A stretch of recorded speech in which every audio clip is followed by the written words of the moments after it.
Okay, so welcome everyone. Officially, this is the final session of the 2020 Safe Streets Community Conference. And so I see that we do still have a couple people who are just joining us. Welcome. So today is going to be all about overcoming conflict. And so I'm just going to go ahead really quick before we get started. We do have up in the upper left-hand corner of your screens, we have live captioning available. So it should say next to live on otter.ai live notes. If you click that and then click view stream on otter.ai live notes, you can see live captions as they get generated. Just in case you prefer to, just in case you prefer to follow along by reading as well as listening. I also did really want to share my screen so that you can see this conference would even virtually would not have been made possible if it wasn't for our different sponsors. And so a quick shout out to our different sponsors. We have MC Delivery, Multicare, Molina Healthcare, and Tacoma Public Utilities, among others, whose contributions and funding help make this sort of event possible. So just thank you to them before we get started. And now, coming to the main part of our session, we have Maralise Hood Quan, who is the Executive Director of the Center for Dialogue and Resolution. And with that, I'll go ahead and turn it over to her. Hello, everyone. In fact, I want to stop sharing because I actually was hoping we could say hello. I am so happy to be here with all of you. I'm going to give you a heads up. I'll give you a couple slides. You can get warmed up and realize I'm not a scary person. And then we're going to do a little bit of who's here. And given the strange title that we had, I want to hear what you were hoping to hear. If you were planning on coming and eating your dinner, I think that's great. And I'm totally in favor of talking with your mouth full. So we'll look for making this as interactive as possible. But first, I'm going to share the screen. And Eric, I'm going to look to you for a thumbs up. Is it actually visible? I don't have that cute little thing around it. It is. So the Center for Dialogue and Resolution, some of you might wonder, what is that? And so I plan on sharing a little bit of that with you today. The title of the topic that we had agreed upon, and I would say I can see Caitlin in her hat and in her cold. It was a very hot July day when we were planning this. Duran and Caitlin and I were on the phone, and it's hard to imagine it was that long ago you all were planning this wonderful conference. We came up with a title, which in July sounded cool. In October, it has a whole different ring to it. Dealing with resistance. Conflict can connect us. I think part of that was looking for a way that would actually be intriguing and invite you all to think about it. So for clarity's sake, and just to make sure you know who I am, my name is Maralise Hood Quan, and I am the lucky human being who gets to be half a block away from where Safe Streets is located at the Center for Dialogue and Resolution. Why am I here with Safe Streets is probably the most important thing. I need you all to know that it's because of people like you who are connected with Safe Streets is the reason why my husband and I 20 years ago decided to relocate from Central America to Tacoma, Washington. You may not know, but the work of Safe Streets in the late 80s and early 90s is recognized internationally as one of the most powerful peacekeeping initiatives that was based on communities connecting one another. And that is literally the birthplace of Safe Streets, taking back the hilltop from the types of drugs and violence that actually proved positive that the National Guard showing up could not bring peace. But Safe Streets coming together and putting neighbors to neighbors and having conversations and getting to know each other used that conflict to connect them and each other and have rebuilt the hilltop that I so proudly have been able to go from. I was at the University for Peace in Costa Rica, and I was in Guatemala where we're working on peace treaties. And I get to say my home is on the hilltop, and it's because of the history. And that's why you've got me here today. I will forever be thankful for Safe Streets making a place where I want to grow and where I want to expand and be with my community. So that's who I am. And what I want to find out is who is here. I recognize some of you may be watching this on a filmed experience, and you may go, oh, that was the conference I wanted to be in. So if I know some of you are having dinner because you let us know beforehand, but if you would be so kind, at least for this moment, to show your smiling faces, and we get to celebrate that as community, we're choosing to stay safely at home and keep the virus there, and yet we're connecting in these unique and creative ways. So, and if you don't show your face, I'm still going to call on you to tell us who are you. And oh, Michelle, thank you so much. Look at that. See, we got community right here. Thank you, Alberto. I would love it if you would say who you are and the fact that you showed up with this strange title of a thing. What are you hoping to see? So, Darren, we get to see your face. Yes, that's what community connecting, even if it's virtually. So I'm going to ask you, and I'm going to ask all of you to listen really carefully. You're going to say your name, and if there's two of you in the picture, that's even better. Then you're going to say, why did you show up tonight? Why and this is about why did you show up? You're going to try to keep it as short as possible. And I'm going to call you out because I know all of our methods, all the way that we show up is different ways. I'm just going to start on my top left, and we're going to go through. Each of you are going to give your name and why did you show up tonight? Darren.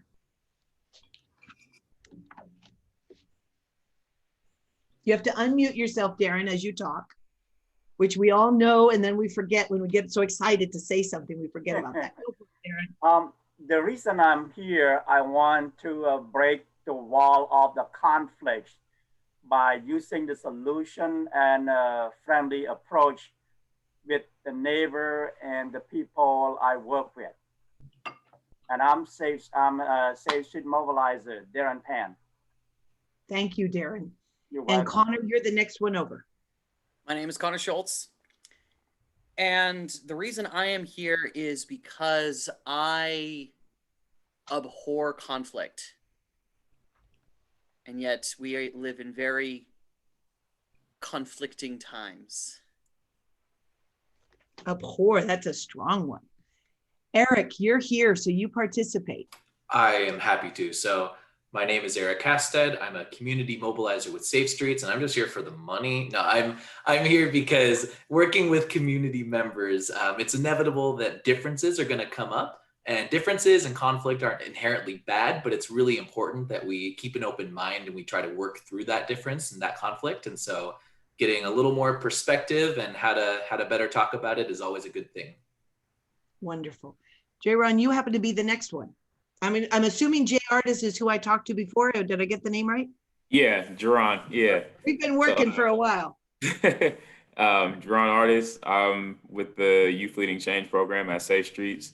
And I mean, I'm here, one, to learn more about CDR, and also just, you know, I was interested in learning different, I guess, conflict resolution methods. So. Wonderful. All right, I see two people and only one name. So I'm going to call out Michelle, but I want to hear from both of you. Hello. Yeah, I'm Michelle. I'm Justin. And sorry, we're also we're making dinner right now. Yeah, we're making dinner. Oh, yeah. So I guess partly I'm curious because I don't think I have any kind of formalized toolkit for conflict.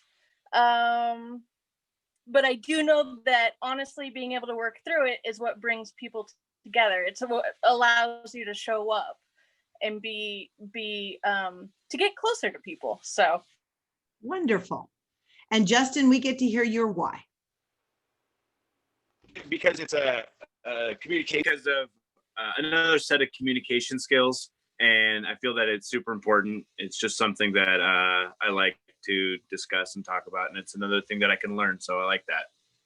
Thank you both very much. And I recognize you thought you could make breakfast and or dinner and hide behind it. I'll let you go in just a second, but it's great to get to connect. Wanda. Hi, I'm Wanda Rochelle, and I'm here because conflict is constant. And we are living in a tough time right now, but learning more, learning tools, like everybody has said so far, you know, is the key to its continuous improvement and constant learning. So that's why I'm here. Thank you. And Caitlin, you look so different than when we met that hot summer day. I know. We have the heat on, but it's still chilly in the house. So I got my blanket and my slippers and my hat. I'm here. This is the session I've most been looking forward to of all of our community conference sessions. I think I'm a little bit at the other end of the spectrum from Connor. I'm not very averse to conflict, maybe to a fault even. Kind of jump into it. And I'm a big believer that if your conflict is natural and needed, and if you're not seeing it, then a lot of times it's there, but it's not being surfaced. And I'm so excited about the work that the Center for Dialogue and Resolution does. And I'm trying to keep it short, but I'm very excited for a lot of reasons. I think it's very important work, especially now. Wonderful, thank you. And Alberto? Hi, everyone. My name is Alberto. I'm also with Safe Streets. I'm a mobilizer. I'm most excited, I think, about, well, just about what everyone else has said, that this is a really important skill set to have. And it's always good to learn more when it comes to communication skills, and especially, you know, working in a context where you meet all kinds of people, and that might generate some tension. So I'm really looking forward to anything that I can learn. Thank you so much. And Jennifer, you've been smiling so big. It's your turn now. And there's two in your picture. You go first, Jennifer, and then let the other guy introduce himself. Am I on? Yes, you are. You're on. Hi, yeah, I'm Jennifer, and I've studied MVC for a long time, and I know you, it kind of follows the same way of handling conflict. And I live in a community right now, and I'm having a lot of challenges with my neighbor. So we're meeting tomorrow for over a roof issue. So I thought I could maybe learn a few techniques here to handle that situation tomorrow. And this is my partner, Ron. Hi. And he's here because I made him be here. Well, she didn't really make me be here, but I worked as an engineer, and conflict was always part of how we produced some of the best products when we were building data recorders. And so, but a lot of people are averse to conflict. So I found this to be maybe an interesting subject to figure out, why are people very scared of conflict? It doesn't make enemies, but people are just scared of it. So I want to see how you're going to talk about it and handle it. Thank you. Wonderful. Thank you so much for joining. And I just love the fact that we're sort of all at dinner tables together. This is just so wonderful. Michelle, we can see your gorgeous face and your fantastic tulips, or irises, I can't tell. Can you unmute yourself and let us know why you're here? So we did already have Michelle and Justin go. They're connected. Yeah, so I think the order gets mixed up when people turn off their video. Got it. I thought we had two Michelles. All right, great. Sorry, Michelle. So now I've got Risha. Hey, I work at DFC as a community coordinator. I am here because usually conflict kind of push people apart, but over here we're gonna connect through conflicts. So I'm just interested to see how we're gonna learn to work around that. Wonderful. Thank you so much. And Heidi, we know we get to hear your voice. Can you, I can't tell which device you're going to be on, and if you can help Eric with how to unmute the telephone again. So, she got it. Hi, yeah, sorry, I can't see any of you, and I know you can't see me either. That's too bad. But I just think this is such an important topic, and it's been forefront in my mind regarding the possible police use of excessive force, but even, it can be applied in the smallest day-to-day moments. And I just wish this kind of training was available even in our public schools. So thank you. Wonderful. And I believe we also have Michael, and I know Eric is making sure I've covered everybody, but Michael is the last one I have on my list. Hello, I'm Michael iPad, otherwise known as Michael Curley. I'm here for the money as well, but I'm getting the sense that the money isn't necessarily there. So I'm in the process of starting up a Safe Streets neighborhood watch Facebook page. And I believe all information is good. And so I figured there very well could be some information in this that could benefit me if I run into some sort of a problem with my Facebook page. And just as a side note, I'll let you know, I used to work in your neighborhood, Maralise, at station number 4 for quite a number of years. So we may or may not have met before. Only if your house was on fire or you were sick.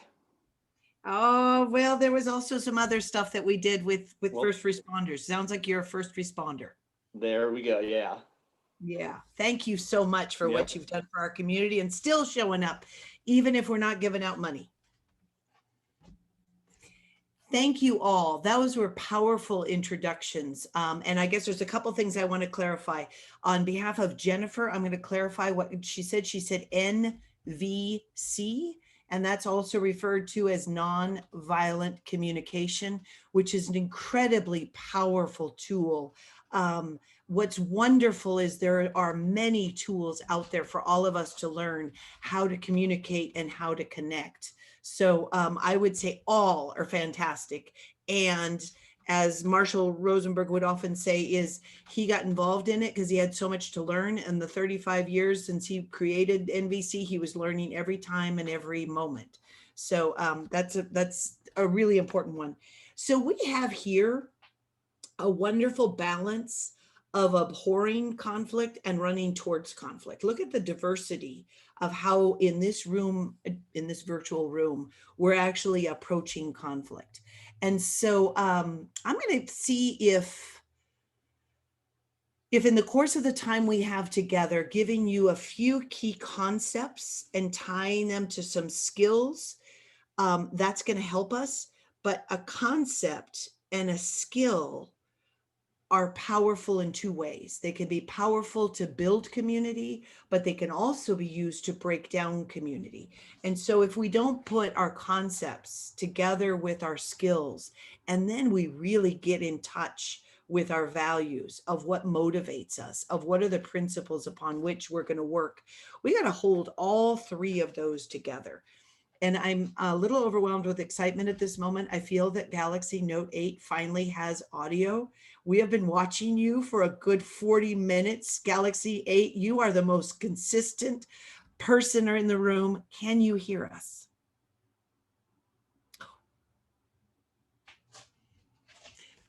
Keep chatting with them, Eric. Interrupt me as soon as we get direct communication with Galaxy Note 8. We've been watching since 5:15. They have tried so hard to be part of this group. And while we figure that out, I'm going to go back and let you all go back to your meal. I'll be able to see those of you who show your faces off to the side, but I'm going to show you a PowerPoint that's going to sort of guide us through this. And at the same time, I invite you to, we're a small enough group to be able to interrupt, to ask questions. My goal was to do small breakout groups, but I also don't want anyone choking to death on their dinner. So we're going to kind of walk along how we can do this. And we're a small enough group, we actually might be able to do some of the exercises together. So take a look at this definition of conflict. I hope it's slightly different than what you have seen before. We at the Center for Dialogue and Resolution use this as a way to sort of get the conversation going about conflict.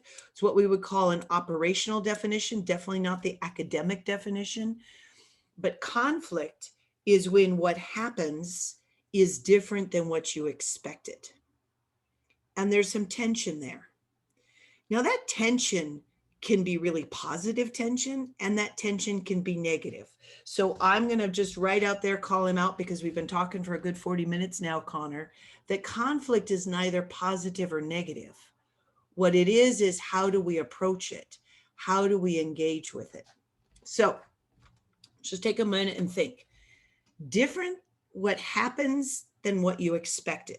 So you put down $2. Is that what it costs now to be able to play the lottery? Do you expect to win?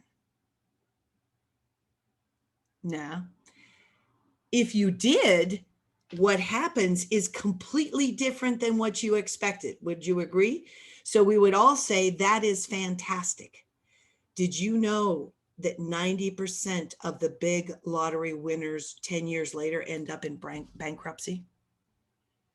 If that is not the saddest thing, so it is different than you were expected. You weren't ready for it. You didn't have the systems in place to handle it. You didn't have the education. You didn't have the tools. So it's a really powerful thing to think about. Even when we think of something fantastic happening is different. Are we ready for it? Have we set the table to be prepared for it?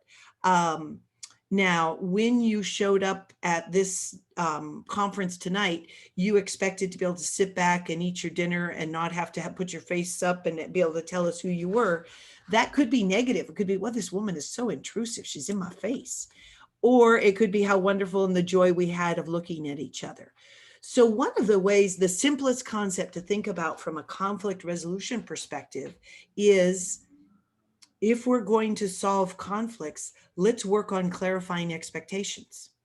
Because if we clarify what's the expectation, we're then managing what they're going to be, and to be able to clarify those pieces.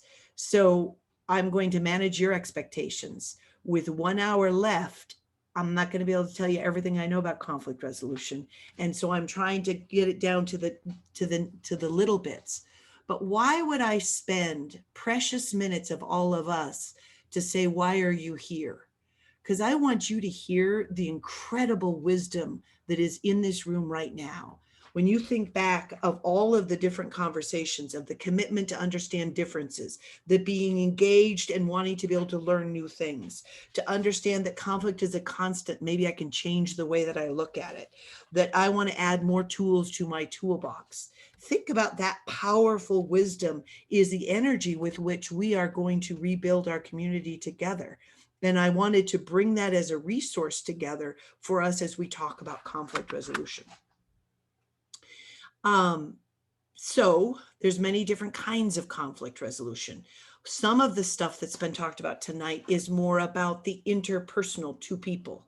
Then there's more the group parts. And so just as a visual to offer that, there you are just hanging out by yourself. You hang up this thing at 7 o'clock. The truth is, we do have intrapersonal conflicts. And if anything is this global pandemic and the isolation that comes of it, that's an aspect that we as a community should be paying close attention to. I feel like I should be doing more, and yet when I go out, I'm so afraid of getting COVID, I come back in. Think about just that conflict that you feel in yourself is powerful and needs to actually be expressed, addressed in the same way. So I wanted you to consider that there is that internal conflict resolution, and we may have amazing partners in our community to deal with mental health. And the truth is, we don't have enough dollars to pay for mental health for all of us. So one of the most profound ways that you can handle an intrapersonal conflict is to find a partner who you can talk with, who is non-judgmental, who doesn't really actually lets you express yourself and give your thoughts. And in the course of choosing what I was going to do, we have some listening exercises, but I'm not sure we're going to get there tonight. But just recognize that you've got Jennifer as a resource for nonviolent conflict resolution. You've got other aspects of training, that deep partner who is going to listen to what you say and not tell you what they think. The most powerful way I can make sure that you hang on to this thought and that you step in to be that listener and recognize that you can help others with mental health is, I don't know, and this may trigger some of you because you have your own experience, but there's a woman who's actually started a whole card company which the company is about, what do you say to that human being that you know who's just found out they've had cancer? And the reason she created that card company is she's asking you to be with the other person and not tell that person all the stories of all the people they know with cancer and whether they survived or not, right? I just tell you something incredibly personal that's weighing on me, and all of a sudden you start telling me how you have it. This kind of listening to be supportive and to support everyone through their own situation is listening to what they're actually saying. So tip number one that you can put in your toolbox, I can't remember who needed the toolbox, but put it in there, is if when you listen to what someone says, you're able to reflect back what you heard them say, you're giving them a gift that gives threefold. You're letting them know that you're listening, and the person feels incredibly validated and acknowledged. And it's proven from a brain science, their brain goes from crisis mode to actually relaxed mode from a trauma-informed perspective. You also check in to make sure, we got a lot of noise in our own heads, right? We got a lot of noise going on in there. You also are able to check in and see if you heard them correct, and you give them the opportunity to clarify. And the third piece is, which is probably the biggest gift, and it's in the sense of, in this moment, I have to figure out where my mouse is. When we're talking about you, it lets the person hear their thinking. And once again, I'm looking for what is the thing that's going to make you remember that. We all have been teenagers at one time. Some of us may have been lucky enough to hang out with teenagers as they were teenagers.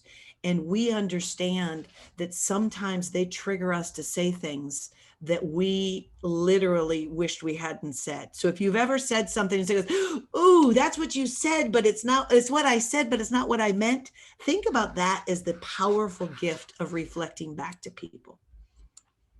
Have we heard from Galaxy Note yet, Eric? Okay, I saw a thumbs up, so I think we're getting closer on the communication. All right, so our next step that we want to look at is you interact with those who are closest to you. And I'm saying family in the broadest sense. I would like to think of family as that group of people who supports you unconditionally, and by being with them, creates safety. And I know that is not true for every person. I know that in our very families, whether they be nuclear or expanded or blended, there is real serious violence going on and happening. So it's that part of the family you choose versus the family that you're stuck with. And because of the close ties, those conflicts are incredibly difficult. Because I'm going to run out of time before I even know what I'm talking about, I want to offer the opportunity that sometimes it's someone outside of the family who can really help that family resolve them. It could be one of you who are a really powerful listener, or it could be a mediator. And the center offers family-based mediation, whether it be parents with teens to be able to deal with those kind of difficult communication, whether it be parents who have chosen for the peace in the family, it'd be best if they separate and are no longer living together, yet they're still co-parenting a child. And sometimes it's just families who need to work out something, or it can be multi-generational. So it's finding that space. And do you ever notice that once in a while you show up with your family and much more likely to snap at them, to disregard what they say, to interrupt them, whereas in good behavior, you would never do that elsewhere? From a conflict resolution perspective, you could consider your family are the best ones that you get to practice all these wonderful skills and tools on. So then when you go out in the outer world, you actually are well done. One of the things that my husband and I, although we've lived through a war zone, we've been in really difficult situations, one of our rules is each of us has one function in our family, and that is to spoil each other as much as possible. So if your family relations are based on that kind of a value of what can I do to do something special and provoke a smile and to make your heart warm, that is a way to be able to start those relationships. We have other support systems. so you're not alone. Sometimes those support systems are helpful, sometimes they're not. Conflict can show up there. And I'm just sort of offering different areas, all those aspects of when what happens is different than what you expect. And there can be conflict.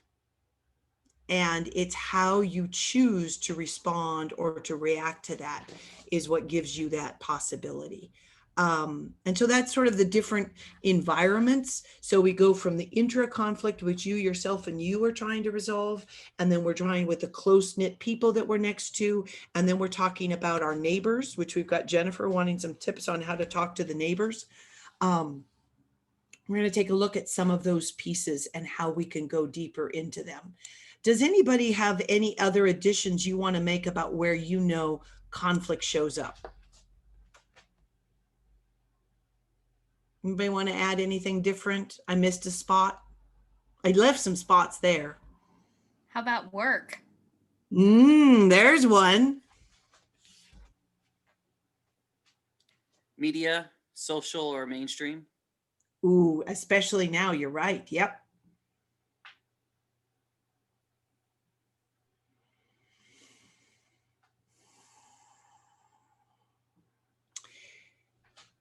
I know that unmuting takes 32 seconds.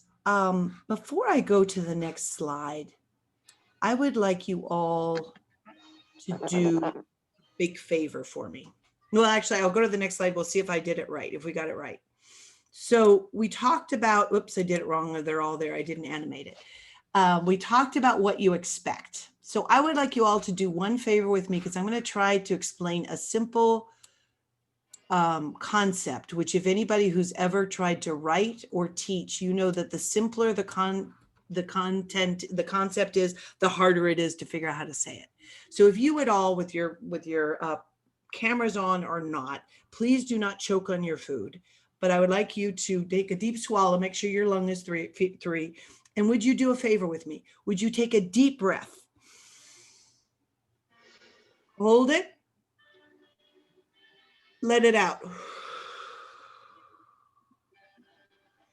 As human beings, to be alive, we just solved a basic need. What is that need?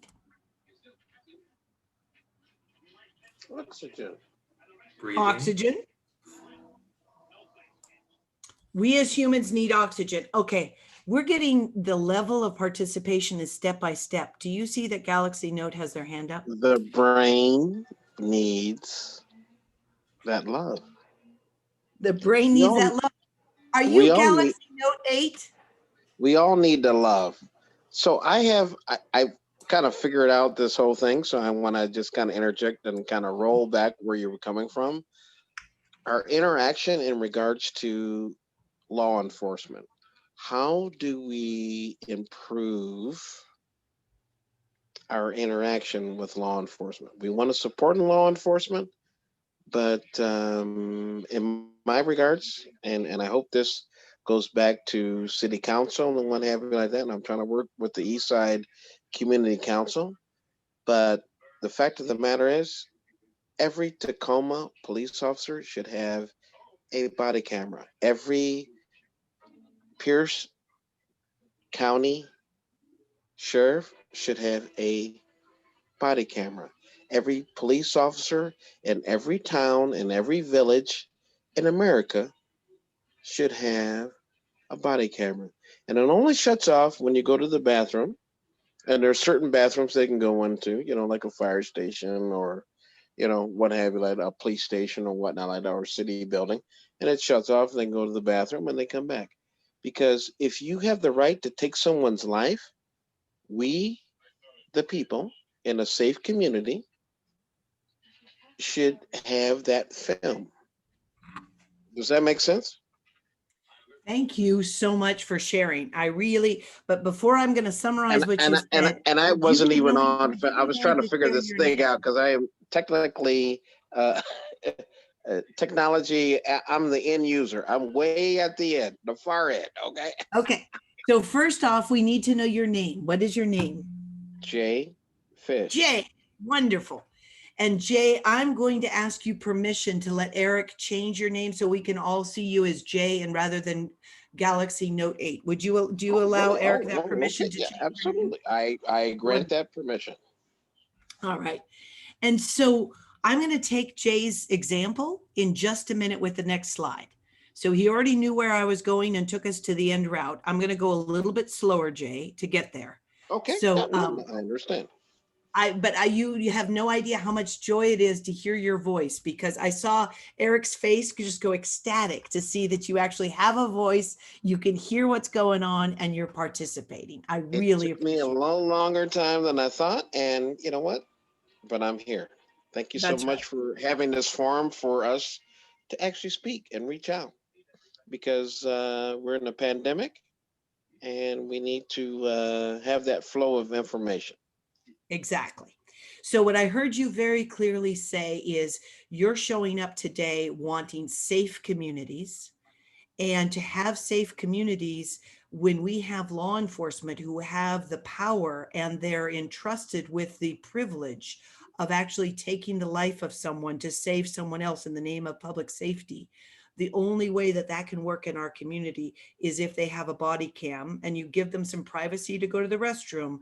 But the body cam is when you're on business and you're doing in the public interest, the safety issue in your law enforcement. Your proposal to be able to make that a more safe community is body cams. I'm going to come back to that subject, but I hope I captured what you just said. Did I capture it enough that we can come back to it? You captured it like Rachel Maddow on MSNBC. Thank you so much, and keep it rolling. And you gave us the opportunity for us to go back. Remember when we were talking about the listening, one of the most powerful things you can do is to let the person know that you've heard them and to really acknowledge that it's there. And even though I wasn't quite ready to talk about it, Jay knows I haven't lost it. We're developing that sense of community. And so he's given me the opportunity to practice right here and do it in front of you. Back to our deep breath. And we breathed to be able to have oxygen because we needed it for our brains to work. We need it for our bodies to live. But something happened. A conflict happened. When you inhale, you said you want oxygen. But you know what? That's not all you inhaled. What else did you inhale? Let's see what else is in there. There's nitrogen, carbon dioxide. Oh, darn it. What else is out there? Little particles of everything that you can smell. And all the smoke that we had just a month ago. So let's take a look at that. If we are inhaling because What we about want to, life? Pardon me? Did we not inhale life? Well, we are given life. To be alive, we must have oxygen. So we inhaled and we got the oxygen and we solved that basic need. But where I want to get to is when we inhaled, we also inhaled elements that could be really bad for us, like nitrogen if it stayed in our body. And so that could be a conflict only if we didn't have a way to exhale. So what I wanted to highlight, and this is as much for Connor as anyone else, it becomes a conflict only when somebody puts their hand over my mouth and my nose and I can't exhale.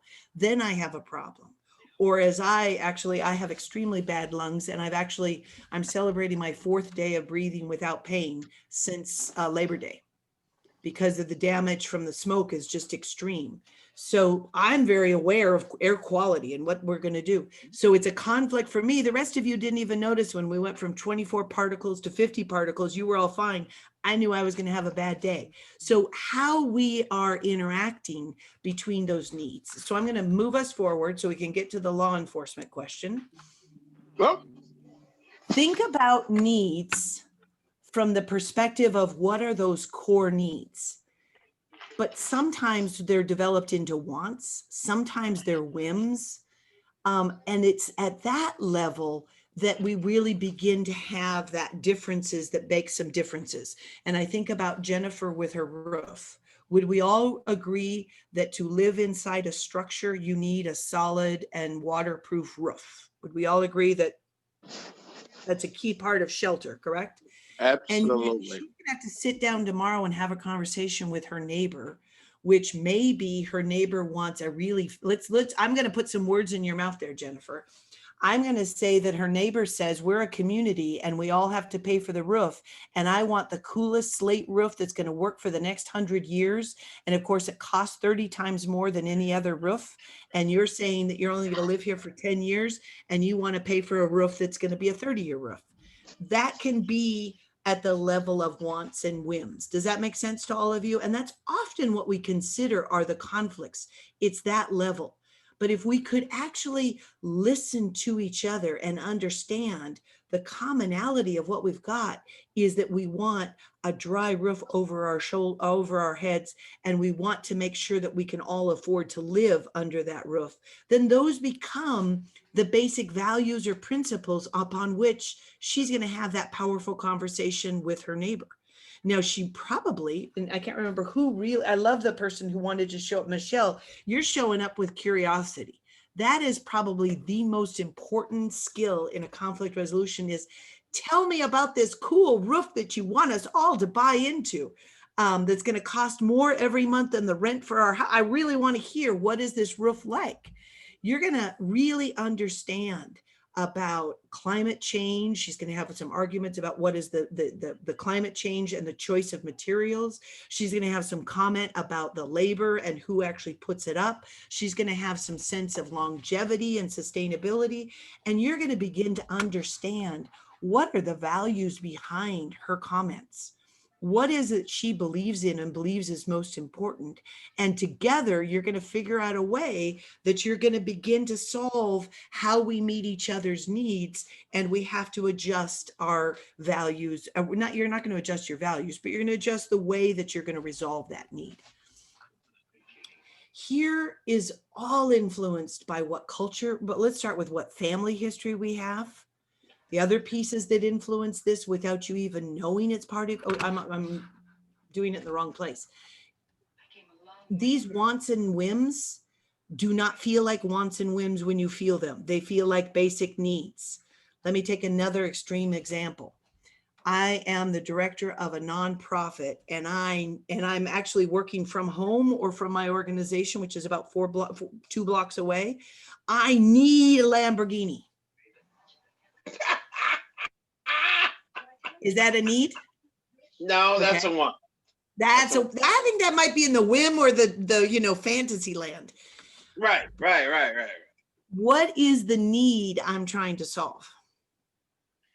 Getting to point A to point B to make some money. Okay.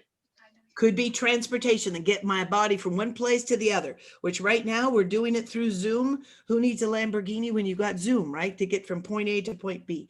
But I wanted to give that as an example of there might be issues of self-identity. There might be issues of, hey, I missed out on my teenage years and I want to relive it now in my middle years. Who knows what's going on with me? But those are the aspects that influence. But if you can get that conversation using nonviolent communication or any other to really get to the point and get curious about what are their needs, and then you understand how they came up with their wants and their whims based on their value system, because that's the way my family always did it, because in our culture, that is how we do it, because in my neighborhood, that's what we do it. You begin deeper, to get right? Yes, absolutely. Get to the curious. core of the issue itself. Absolutely. Thank you so much for bringing that up, because a lot of people don't dive deeper in these discussions to actually, we can actually find some common ground. Let's put it that way. Yeah. So I'm going to give you a picture of common ground to take a look at it. We heard Jay very clearly say, we need our law enforcement to have body cams. He expressed the value, which was safety in the community and accountability for those we give the authority to kill in the name of public safety, right? That's really, when you heard what he said. That's correct. But I also want to add for police officers that can actually show what the heck is what they're facing on the other side, because you know what? The camera doesn't lie. You know what I mean? The what was it? Eye in the sky doesn't lie, right? Okay, So, but I'm gonna move us a little bit faster here, Jay. okay, So okay, hang on I'm to sorry that. about that. Yep, and I'll We can shut have a up. deeper conversation about it, but I wanna offer that what Jay has given us is enough to be able to look at these different pieces. And then I want to offer you two things to think about. Do you realize that at the end of May, our Supreme Court of the Washington state stood up and said the most powerful comment that they ever have said? Our laws are racist. Our laws discriminate. Our laws do violence to our community. Those are the facts, and we must Those live are with the the facts So and live with the truth. Jay. Hang on, Jay. I'm gonna insist just a minute. Let me finish my thought here. So if the Supreme Court of our state has said that our laws are racist and unjust and do violence to our community, when we look at our police officers and they are law enforcement and we complain about racist behaviors and systems in place, is it really there that the changes can take place, or does the change have to be someplace else? I'm not taking away from any form or fashion that Jay's idea of having a body cam might be a brilliant thing, but that's not going to solve the whole need. And that's sort of what I want to make sure, that it is through conflict we connect. We may be able to solve it to a certain degree, but we owe it to those law enforcement officers. We owe it to those police officers as members of the community to step into a space to offer safety in a different way, in a more inclusive way, and to take away some of the things that we've been pounding on them to do: mental health, to do crisis intervention. Right. And I totally agree with you. So I many totally things. agree with it. Yep. Yeah. Sorry So to I just use that as an overtalk. example. It would be really easy to get into a conflict. Yes, body cams, no body cams. It's body cams is one piece that's going to help solve the bigger picture. And so with that, I'm going to make sure that I do the slides, because I promised to Jerome that I would at least tell you all in the concept of this, what is it the center does, and then get to the next piece. So I'm going to, this is not a commercial, but this is a resource that you have next to you. So given all of this, I wanted you to hear that the Center for Dialogue and Resolution is a nonprofit organized in our community that came around about 4 years after Safe Streets, wanting to be hand in hand. And the commitment was, as an organization, to teach and offer dispute resolution services and trainings. And so our vision is, and this is again for Connor, who abhors conflict, we see differences. Our vision is, in our community, differences are resolved peacefully and respectfully, so he doesn't have to run away from conflict, because differences don't have to be negative conflict. Our mission is to resolve differences and strengthen relationships. So we don't just solve the problem, we actually, through the problem, improve our relationships. Go back to that family that I talked about. Two parents who've decided they no longer want to live in the same house, and yet they have to co-parent that child. Many have gone through mediation at our center, and their child is getting the best for both parents. We have strengthened a relationship that is transformed into something new to resolve those differences in community. And we do education, mediation, facilitation, and consultation, which is sort of why I'm here, to make sure that you know that's a resource that you can come back to. The way that we do it is professionally trained mediators, which there's one of them right here in the midst of us. She took that full training. I will not. I need some more beer. I'm not going to necessarily say that it's who it is, but there's somebody here who's been trained as a mediator. The mediators are volunteers. Can you believe that there are volunteers in our community who actually give of their time to take almost a year to become a mediator, and then they choose to be in a space where two people are in conflict, and their role is to facilitate them of understanding their differences and strengthening their relationship. We do that in families, we do that in organizations, we do that in broader sense.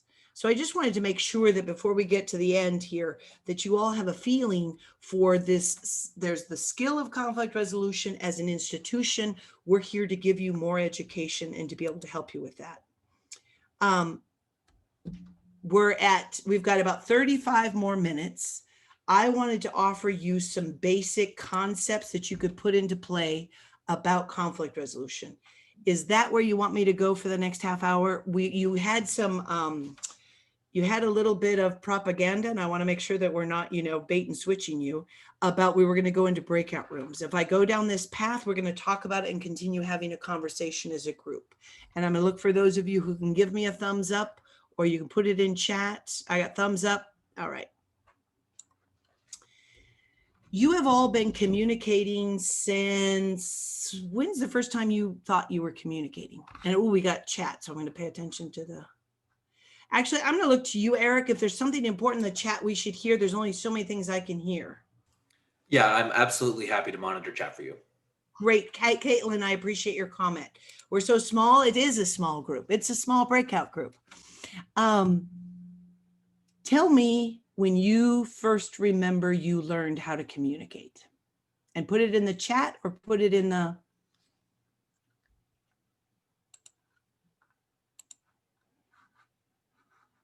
say it out loud, Connor. When can you think your first time you heard about communication?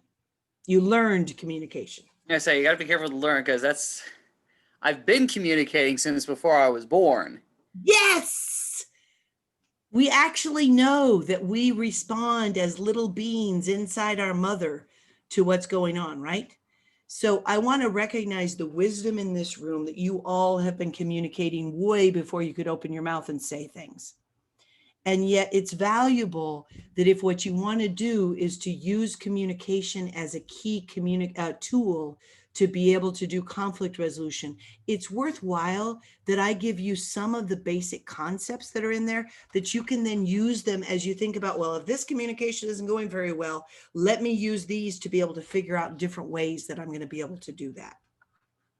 So the communication model is what's referred to as the cybernetic model. And what we normally think about is someone who's going to be the talker, and in the scientific language, it's called the sender, and they are going to be interacting with the receiver who's going to receive the message.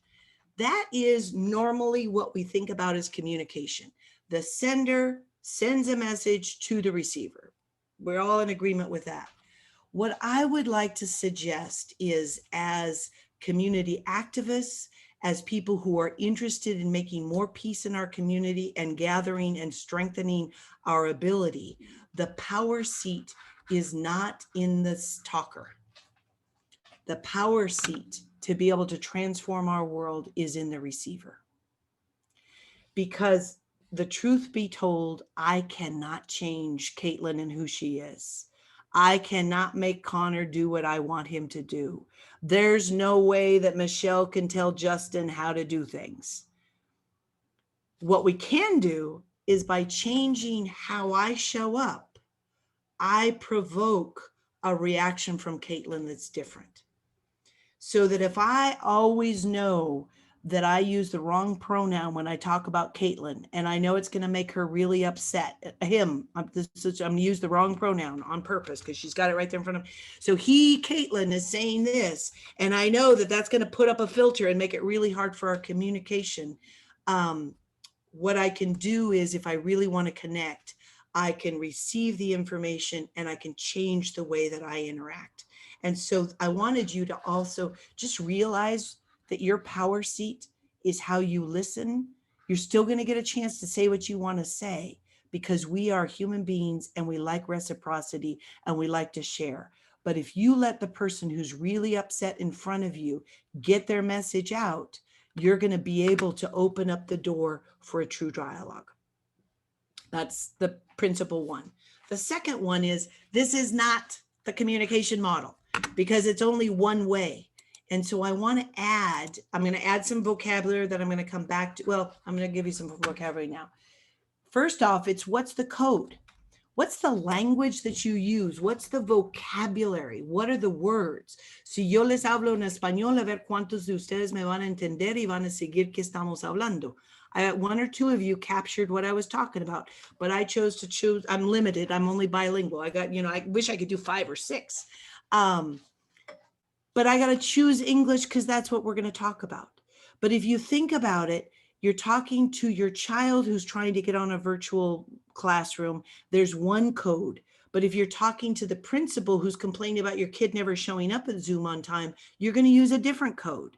So that's the difference. And it's called code switching.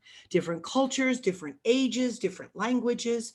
So if you're finding that the message you're not getting the message very well from a receiver, you might take a look and get curious about the code. If you've ever had to actually interact with any government agency, you'll notice they love to give you all the letters for the programs, and you're left going, I don't know what QTZ is. Do I care about QTZ? Well, they're talking in code. Oh, I would love to hear what you have to say, but I need to understand, what does QTZ stand for? That's in the listener mode, offering that maybe what's happening is there's a code. The other one is the channel. What's the channel that we're using? The channel we've chosen to use is Zoom, and that leaves some people like Jay struggling for a good 45 minutes to be able to join us and be part of this. So we got the right channel. We've got Eric here to help us with tech to make sure this channel works as good as possible, as well as possible. So you think about, what is the code? What is the channel? If you want to have and really listen to someone who has a conflict with you, probably sitting on a park bench where other people can hear what's said is not an intimate enough setting to be able to do it. So you're going to have to think about, where is the best place? And all of those are just examples of noise in the communication channel. And as a receiver, you can share your intent on receiving the message, and you could say, there's noise here, I can't hear. And you do that by giving feedback. And I want to offer the definition of feedback from the communication sciences is not what feedback means when we usually talk about it. We normally talk about feedback. It's what I think about what you said. It's my opinion. It's my judgment. It's my whatever. And in this case, it's not. If you are truly in the power seat as the receiver, you are listening to what they said, and you're feeding back to them what was said. And if you remember from the beginning, I said it was 3 reasons. First off, to let the person know you're heard. And when somebody knows that they've been heard, you're going to notice it. Their shoulders go down, they settle in, the anxiety of, is this going to work? They actually calm down, and you're going to have a much better communication. The second reason that we do it is to make sure that you heard right, because you've got all this noise going on. And if it's the noise in your head or the noise in the universe, you may have missed some of it. And then the third reason is to give them a chance to hear what they've said and maybe rethink it and think it back.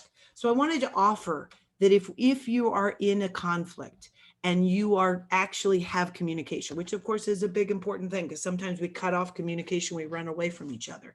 But that piece of communication is to really be able to listen to each other, is to be able to do it. The last piece was added about, I think it's now 30 years. UNESCO added to the cybernetic communication model an aspect which is called retroaction.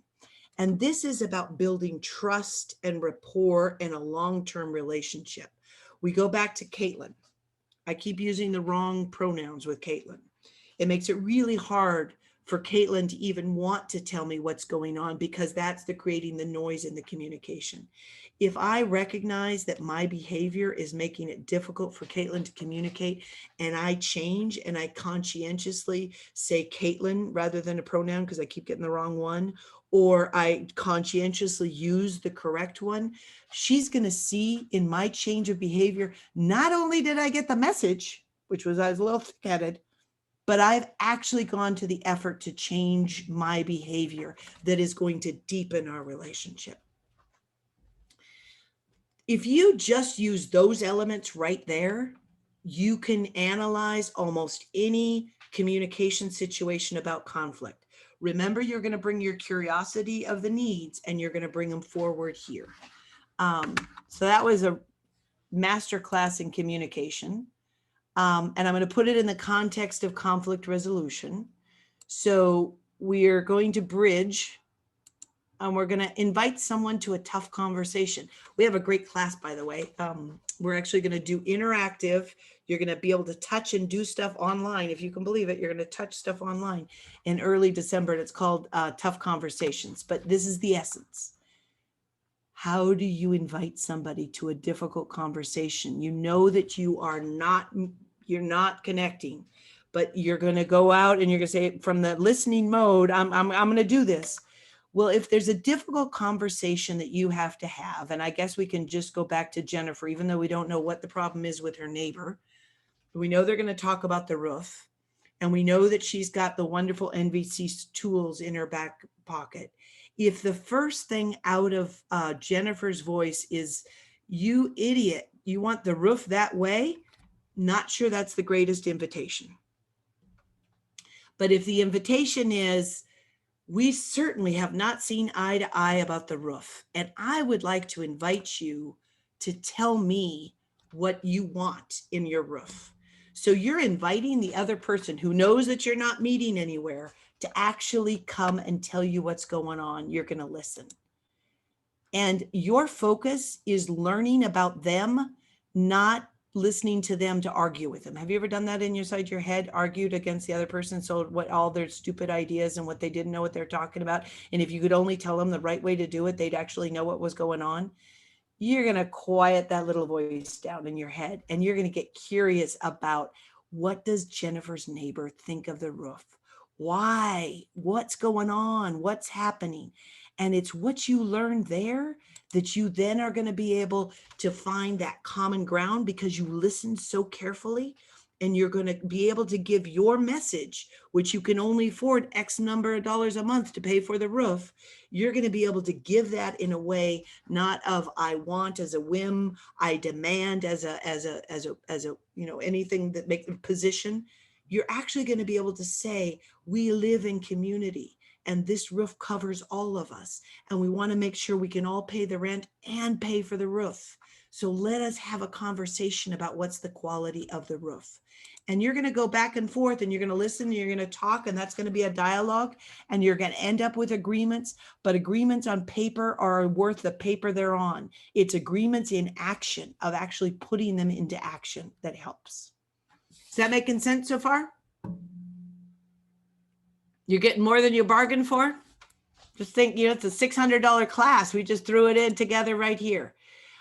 And so my husband heard the title of what we were talking about. And this is for you, Darren. This is just for you, Darren. Thank you. To this one. We are a community because we're jammed together and we live together. But we get choices of how we organize together as a community. And it's our organization and our knowledge and putting it into action is what we're able to do. And that is why I wanted to leave you with a thought, and then we'll open it up for comments and questions and answers. There's a tool that is very similar to what Safe Streets is organized to do, which is called Neighborhood Watch.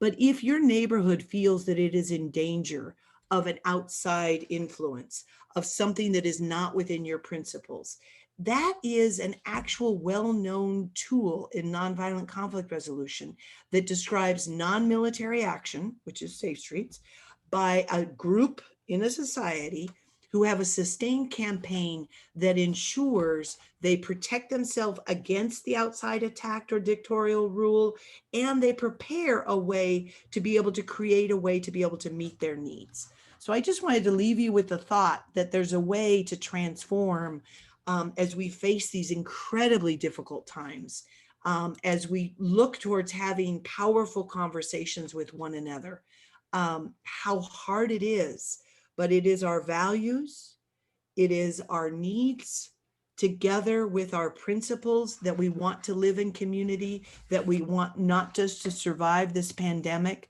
and the disproportionality of how it's impacting us and the systemic injustices, but we really want to live in community where every single person thrives. We have the possibility to make Pierce County the community we want to be in. So that's my soapbox. And I am going to take away there's thank yous and there's a few other things, but I'm going to look at your beautiful faces, or I'm going to listen to the questions and answers that you may or may not have.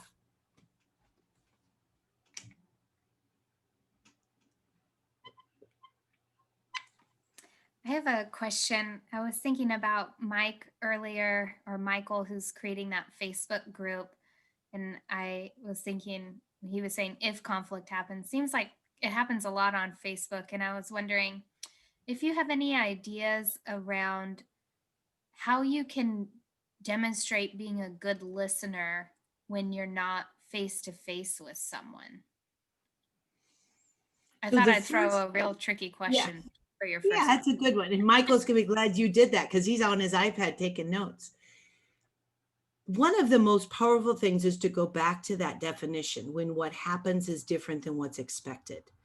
If you're on social media and you're inviting dialogue, we're going to expect that there's going to be conflict, there's going to be differences, and people may not show up with their most civility possible.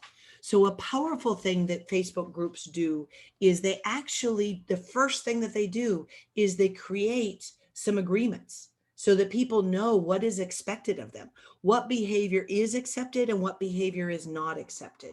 And that is the most powerful conflict resolution tool from the when what happens is different than what you expect. Because if you're clear enough about those agreements, and Michael, you have to really think about the behavior, which means the language and the intentionality. That really helps a group self-monitor and hold each other accountable because you've reached those agreements before you even join. And you know what? We all get hot under the collar sometimes. If we really care about somebody, sometimes something comes out of our mouth that's inappropriate. From that perspective, a restorative justice, a restorative practice perspective is to say, we invite you back into this community because, and you have to have your why so clear. We are in this Facebook because we all care about living peacefully in our community and feeling safe to take a walk at night when my dog has to go to the bathroom, right? That's your big why of why you're there. So those two pieces together in terms of preventing, having clear agreements and being clear about the purpose. When one of the members of the community doesn't quite live up to the expectations, you get to remind them of why they're there and invite them to reiterate what they're saying in a way that would be more acceptable. And that way you're increasing the whole community's skills and abilities to be able to have that conversation. Does that help, Michael? He might have gone away or chewing his dinner.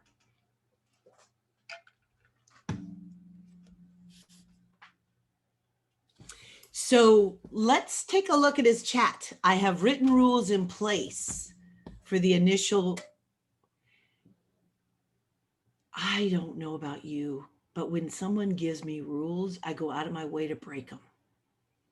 So I just want to invite you to recognize some people are rule followers and some people are not.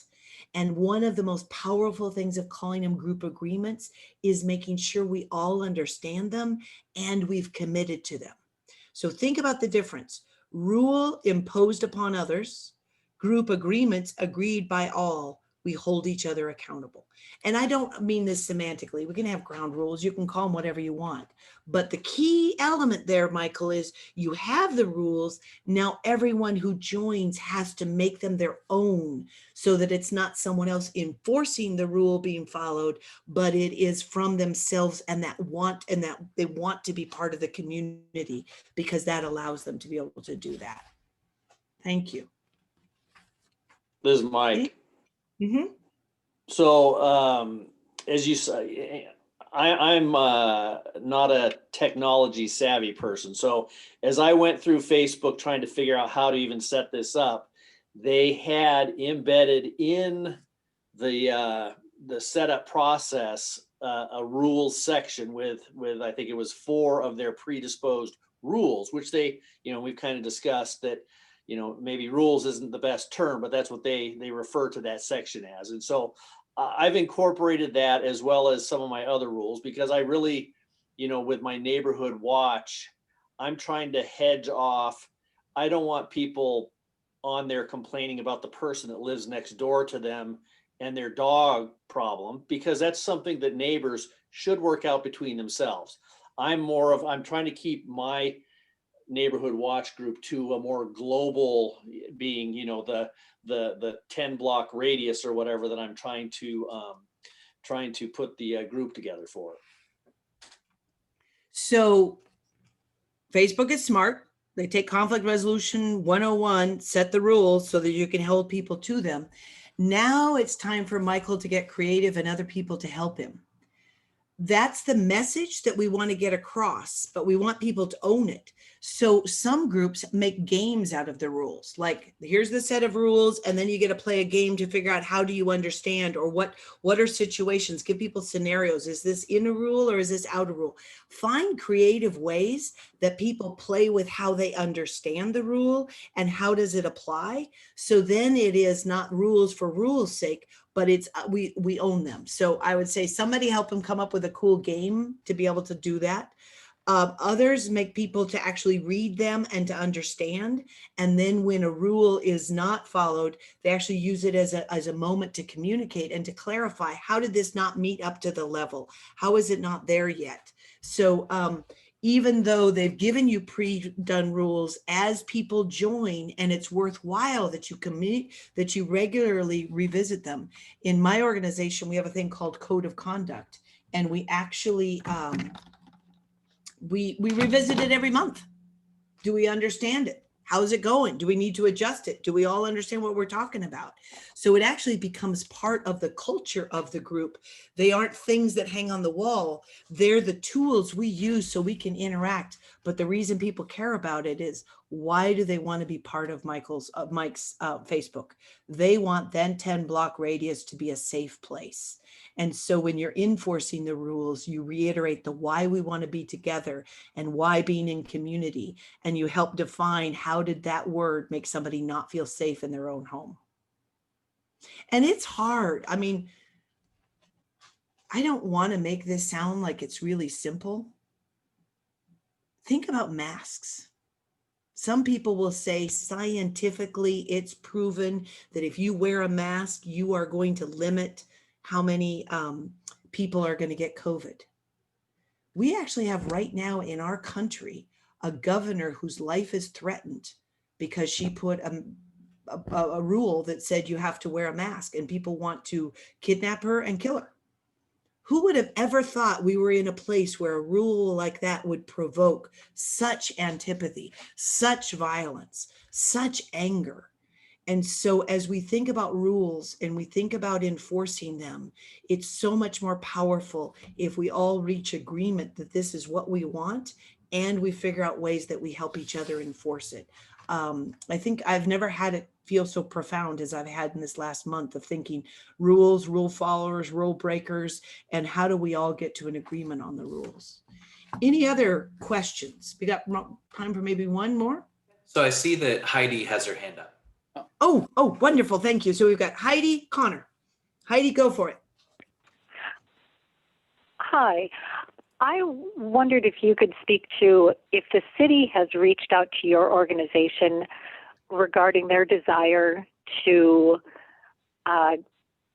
lessen police force, and they actually have a program they're looking for volunteers called Heal the Heart. Are you familiar with that? And is your group involved? Has the city reached out to you about that? We actually reached out to the city. I'm not quite sure how we can be of support. I think often with cities talking to nonprofits, it's hard because for us to be alive, we need some money to keep our coffers open, and the city is really in dire straits. So I often wonder if they don't reach out asking for help because they're afraid, can we afford it? Which I hope that is not it. We have a wonderful mayor, and I've actually worked really hard with her and her staff, not only healing hearts, but on March 4th, you might not know, but on March 4th, she was one of the first politicians in our country who said, for the safety of our community, I will give the state of the city speech on Zoom and not be in person. And it's at that point she announced that she wanted the city of Tacoma to become a compassionate city. And if you look up compassionate cities and you look at what is the charter and what is required, both the compassionate cities from the human rights and from the environmental aspect, and her transforming and healing, she's really guiding all of us to work towards that. And we look forward to finding whatever way we can help. Wonderful. Thank you. I'm glad that she's aware of your organization and you're working with her. Thank you. Yeah. And just if you have any curiosity, you can go to our website, which of course I should have put up there. We did a fascinating 6 months. Citizens Forum inside City Council chambers was not exactly what you would call civil dialogue about 2 years ago. Some of you may have read about it in the news. And we spent 6 months doing listening circles where we listened to the public to say, how is it you like to be listened to? And what is it you feel is not being heard?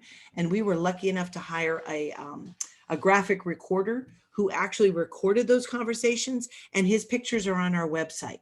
So Heidi, I appreciate that you asked that question, and I wanted to highlight that we have worked with the city before on that kind of stuff. So thank you. And Connor, I know you're gonna probably be our last question. Go for it. You mentioned the masks, and the reason why I hate conflict is because I freeze up a lot of the times when people get that aggressive with me, when normally my mind flies a mile a minute. This seems like a question I already know the answer to, but how do you deal with what for me is the onslaught of stress that comes from dealing with someone who is not so willing to reciprocate? You've used a couple words: stress, freeze. Usually your brain's working really well. Those are really important words to listen to and to approach this. There's something called trauma informed, which is actually part of Compassionate Cities, by the way, and Healing Cities. Trauma informed says in a trauma, you get triggered, and you have usually about 3 ways that you respond. You fight, you flight, or you freeze.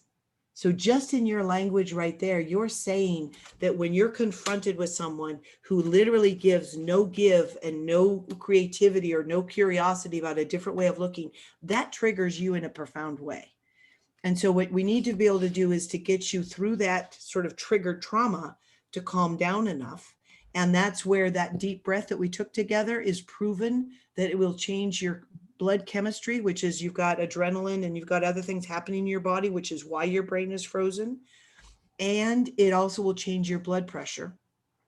So if you're in a situation where someone is so diametrically opposed and somewhat aggressive about their opinion and trying to impose that on you, I invite you to recognize in that frozen moment, I'm triggered. I'm going to take a deep breath. I'm going to make sure that I'm safe, because if I'm not safe, why would I even engage in the conversation? So that's your first, what do I need to do to be able to be safe, to be able to be calm enough?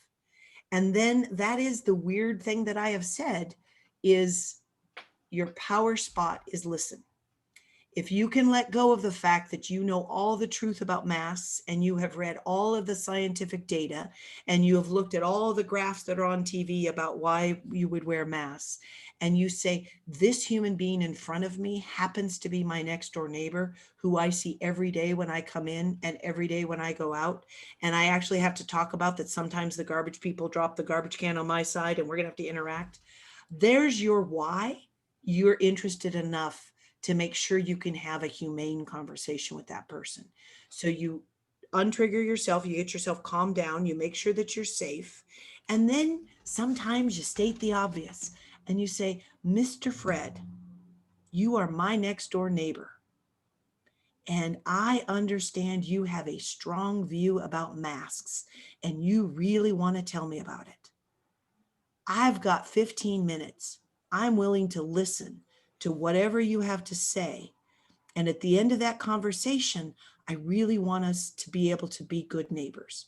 Are you willing to spend 15 minutes with me? And of that 15, are you willing to listen to something I might have to say at the end? Now, if Mr. Fred actually is a nice guy who's next door, who really is just dying to have somebody to talk to, and the only way he knows to talk is to blast his opinion right over top of your head, you might be lucky enough that he's going to be shocked that his next door neighbor has given him a whole 15 minutes.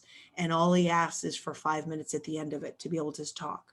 And you listen to what Mr. Fred has to say. I don't know any Fred in the room. That's why I picked that. I have no idea. Any Fred that's listening to us, it's not against you. Other than you might want to think about Mr. Fred Rogers. That might be a good neighbor one.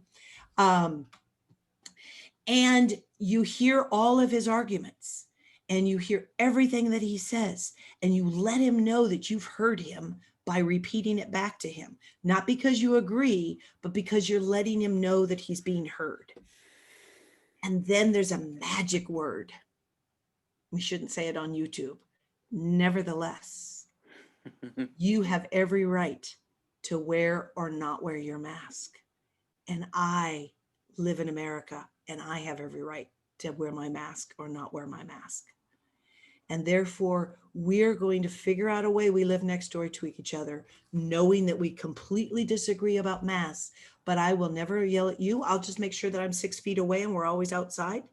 And you don't have to tell me about how it's stupid to wear a mask anymore. I've heard you. Not going to work every time, Connor. I know. It's not a panacea, but it's worth giving a try and practicing. Can you imagine what it would be like to live to neighbors who actually give each other 15 minutes of uninterrupted listening? We could change the face of this city and this county. Thanks. And with that, we probably wrap it up. You said you needed to do something at the end, Eric, and I've almost left you no time for it. I'm so sorry. It is okay. This was very important conversation, and I really appreciated being able to hear your perspective and kind of advice on what to do, because I didn't even realize I had some of these questions that were asked until they were asked. And so I think it was very valuable. So I do have a couple quick announcements to make. And before I do that, so please don't leave immediately, but I do just want to say thank you, Maralise, so much. This was a wonderful session, and I know that I learned a lot, and that it's always fantastic to be able to hear these sorts of things, because even if folks think, oh, I already knew that, or that sounds familiar to me, it's all about the practice. It's all about the practice and the just hypotheticals, and that just really putting those theories into practice. So thank you. So with the end of this session, we are coming to the end of the 2020 Safe Streets Community Conference. And so for everyone that's been able to attend all of these sessions, I really, really appreciate you taking time out of your busy evenings. I know that Thursday evenings have been, they've been a bit of a commodity with all of the presidential debates going on, with all of the dinners to be made and eaten. And so I just really appreciate people taking the time to be here. So as with all of the other sessions, this session is going to be uploaded to YouTube. And so I'll be sure to send that out in a follow-up email next week with a link to our YouTube in this video specifically. I also wanted to say that we have a event evaluation form. I don't know why I couldn't think of what the words were. We have an event evaluation form for you. And so I'm going to be sending it out to everyone who had registered for any session. And it'll be coming out in this, either by the end of this week or beginning of next week. And we'd really love it to be finished by the end Friday of next week. And so it just kind of goes over the basic things of which sessions did you attend? What did you think? What could have been improved? What would you like to see next year? Hopefully we're not going to be virtual again next year, but who knows? Maybe you prefer this way. The other thing that I did want to state though, is that if you fill this out, if you complete it and you say, I went to these sessions, I liked these topics, all of that, we actually do have a little bit of an incentive for you. So we have an undisclosed number of $25 Visa gift cards that we are going to be raffling off between everyone who fills out one of the evaluations. And so if you fill it out, and if you think, hey, there may not be that many other people who do fill this out, then there's a pretty good chance that there may be some monetary appreciation for you filling it out and attending this.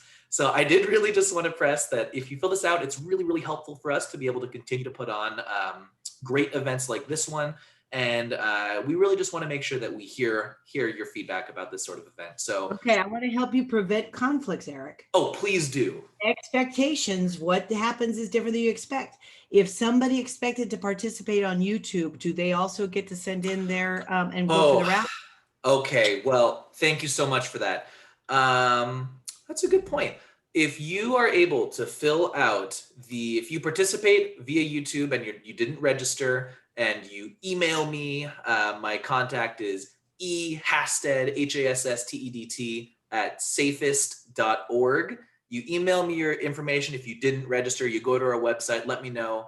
I can send you the evaluation form. And if you fill it out by next Friday, November 6th, then I'll say you're in the running. So thank you, Maralise. That's a really good input. With that, we have reached the end of the 2020 Safe Streets Community Conference. So thank you everyone so much for attending. Have a safe drive home, and we expect to see you next year. Safe drive Thank home, you I all love so it. much. Thanks, Maralise. Maralise. Thank you, I want to Maralise. say hi, say my best greeting to Dr. Quan.